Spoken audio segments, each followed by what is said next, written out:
মোশাররফ করিমের কথা যেহেতু বলছেন, মোবারক নামে আপনি ছিলেন ওনার সাথে। জি। তো ওনার সাথে আসলে এক্সপেরিয়েন্সটা কেমন কাজ করে?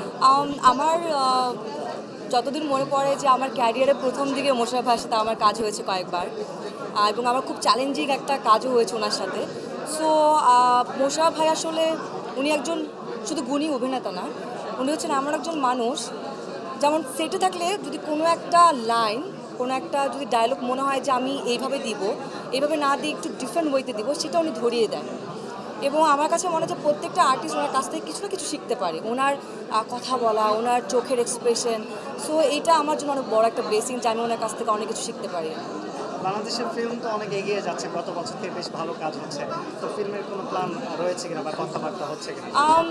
আই গেস আলটিমেটলি সবারই আসলে ফিল্ম নিয়ে প্ল্যান থাকে। বড় পর্দা আমার মনে হয় যে সবাই কাজ করতে চায়।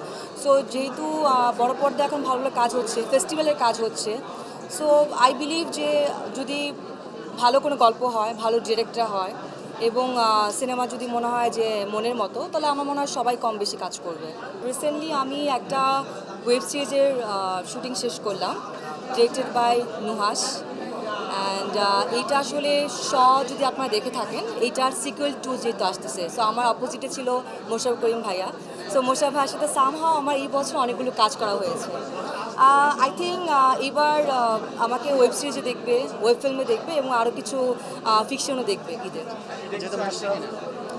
এবার ঈদে আমার ফিকশন আসবে, কিছু গল্প আছে আমার নিজের, সেই গল্পগুলো আসবে। অ্যান্ড একটা অ্যান্থোলজি ফিল্ম আসার কথা, সো আমি জানি না ওইটা হয়তো ঈদের পরে আসতে পারে। অফকোর্স খুব ভালো হবে, বিকজ অফ এখন এত জনরার কাজ হচ্ছে, এত গুণী ডিরেক্টর কাজ করছেন এবং এত ডিফারেন্ট ডিফারেন্ট গল্পের কাজ হচ্ছে। আমার মনে হয় যে এখন যে প্ল্যাটফর্মগুলো হচ্ছে, সেই প্ল্যাটফর্মে আসলে আমাদের কাজ করার সুযোগটা হচ্ছে এবং গল্প বলার জায়গাটা হচ্ছে। সো ইনফ্যাক্ট আমার মনে হয় যে সামনে আরও ভালো কাজ আসবে এবং ভালো গল্পের সৃষ্টি হবে, বিকজ অফ নতুন নতুন ডিরেক্টরদের সুযোগটা দেওয়া হচ্ছে। সো আমি হোপফুলি এবং আমি দেখতে চাই আসলে যে কারা কোন ধরনের গল্পে কাজ করছে।